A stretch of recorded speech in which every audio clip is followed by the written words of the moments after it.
On the Feast of the Annunciation, we read the beautiful story in St. Luke of how the angel Gabriel came to Mary. In just a few words, he explained all that Mary needed to know. She would conceive and bear a child who would be the Son of God. And she says, "Let it be done to me according to your word." How does she accept this mission from God? What sustains her? She listened to what the angel had to say. She questioned it when she said, "How can this be?" But she continues to listen and to obey. "Let it be done to me." Mary says yes, a full-hearted, completely open yes, an openness that was filled with the life of Jesus Christ, literally. Louise de Marillac struggled to hear what God wanted to communicate to her. She was troubled about her life when she hadn't been able to keep a vow she made in her youth to enter a convent. On Pentecost in 1623, she says that her mind was instantly freed from all doubt.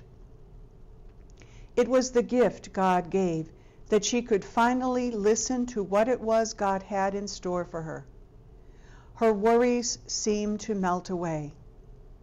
Just as in Mary's experience with the angel, she heard things that she couldn't understand. To remain with her husband, and that a time would come when she would be able to take vows, but yet be in a place of coming and going.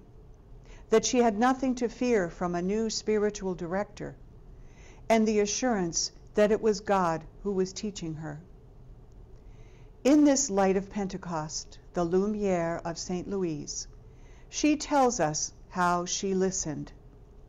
She had struggles, yet she was open to listen and to discern exactly what was God's will for her. In her own way, she said, "Let it be done to me according to your word." This light of Pentecost stayed with her all her life. She wrote it down on a paper and kept it close. She remembered it and celebrated it almost as an anniversary. One time, she wrote to St. Vincent asking to receive his blessing at Mass, because the great feast, Pentecost, which is approaching, is a powerful reminder for me of all the special graces that his goodness granted to me some 22 years ago, which obtained for me the happiness of giving myself to him in the way your charity knows. In 1633, she finally gathered 5 or 6 young women in her home to help them learn how to be servants of the most abandoned in their society and to find Jesus Christ there.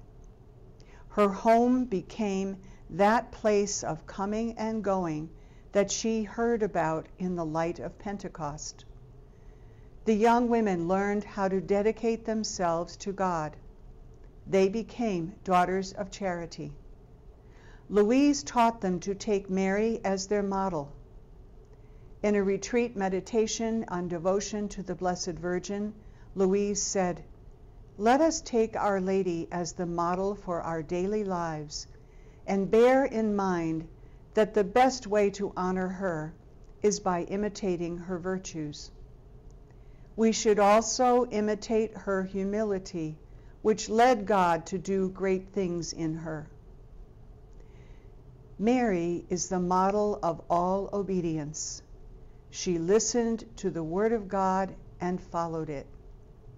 Louise modeled that same action of listening for what it was God was asking of her and then following it. It was not always easy. The yes of Mary and the yes of Louise were followed by many other times of saying yes to what God revealed to them. In our own lives, we are called to do this day after day. We listen to the Word and keep it.